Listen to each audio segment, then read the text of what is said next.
entitled coworker wants to bring her 3 children to our party and demands that I lock my cats and that I wipe the whole house off cat hair because she is allergic. My workplace is brimming with lights and ideas of who should hold a Christmas party this year. Since it is a small company, one small house would be enough. I happen to have a pool in my backyard and just invested in a barbecue. They all asked me if I could hold a party this year and I said yes with 2 conditions. First, this will be adult-only party, and second, we will have barbecue with prawns and other normal barbecue stuff. Meats are always welcome. Everyone agreed, and some just asked if I could cook the prawns separately since they are allergic. No problem. I am more than happy to assist with that to make sure no one would go to the hospital. One coworker just came back from maternity leave last week after 6 months, and she was very adamant about coming to the party. She sent an email to all of us asking if she could bring her 3 children with her to the party, and one reply with the old email stating my conditions to host. She was not happy, to say the least. In the last few days, she has been talking to others including the boss, and persuading them to speak to me, and they did. My boss asked me to be flexible, and because she just came back we should not cut her out like that. She was there while we talked and asked me to baby-proof the house because her oldest child is suffering from some type of illness that he cannot sit still, and also she is allergic to cats, so I should wipe the whole house of cat hair and lock them outside until the party is done. According to her, if each of us pays some attention to the children, there would be no problem. The youngest will stay by her side. I straight up said no. I would not baby-proof the house, and I would never lock my cats outside for any reason. I told her and the boss that she should not join the party since there would be alcohol and hot barbecue,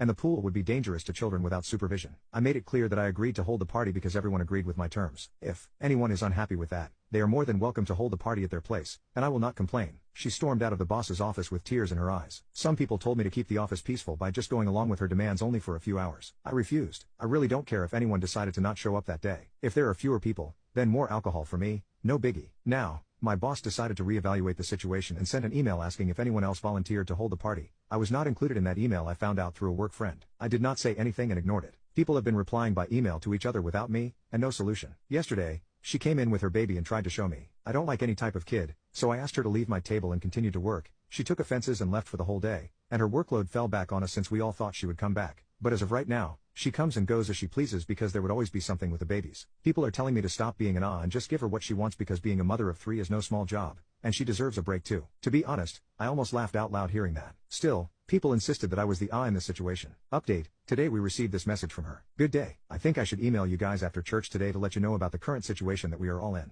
As you know, I have been asking to join the Christmas party, but some of you think it was a joke. I do want to come. I've been on leave for so long. Is it too much to ask for some free time to catch up with you guys? It is not very Christian of you not to help out a single mom. To avoid any further confusion, I will hold the company Christmas party at my house. It is not big and does not have a pool but will be a great honor to have you all at my place for the party. You all know that I am the mom of 3 beautiful angels. I am not in a position to spend a lot of funds on a party. I am asking all of you to find love in your hearts to help us with cleaning up our house before and after the party. Also, please bring your own dish to the party. We will all enjoy the variety of food from your country. We do have strict food guidelines to make sure my angels don't have bad experiences, so please, no seafood or junk food. We all want something that stems from loving hearts. They really love eggs and steak. And before you say anything, I do know someone is already up for host, but I do think it is very selfish of you to make it so hard for a single mom like me to attend. You don't know how hard it is to be a single mom at all. Before I last went into labor, I asked Lori to have a short praying time where you would pray to God for Sunny's health, and I knew some did not do that. I did not ask for much, just 10 short minutes, but some of you refused. I am so disappointed by the lack of hospitality we single moms should receive. You know my children will grow up and take care of you all in the future. They will work, and their tax money will come back to take care of you in the future. The younger generation lacks the moral compass to have children,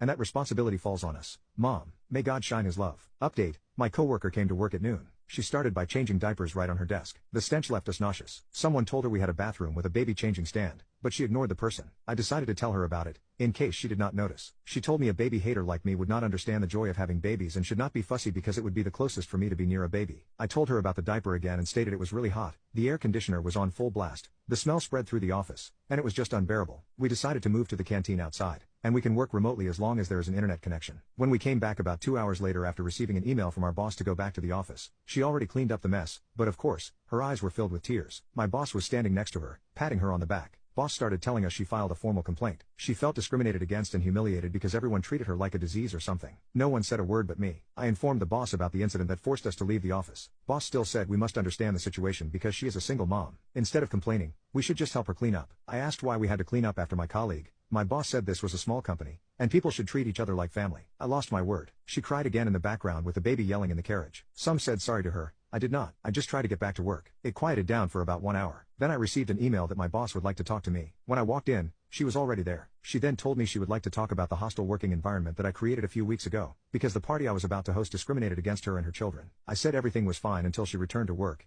and she seemed to have a party where everyone had to follow her children to ensure they were okay. The boss did not say a word. She asked me how I could talk about her angels with such a hateful tone, and finally, told me she was not inviting me to the party at her house. Boss proceeded to ask us to calm down and said no one approved the idea of going to her place, and my house was still the destination of the party. According to the email that I was not included, no one wanted her to hold the party. They acknowledged it was only a few weeks before the holiday, and venues were simply not up for grabs. The mom lost it. She decided it was a good time to tell me to go to hell, and told me someday she hoped the cats would eat my flesh because I would die in the house and no one knew. I told her that was not very Christian of her to wish death upon others. It was my bad since she unloaded a tirade of preaching words. I stood there, trying to hold my laugh. She left the room, picked up her kid, and left.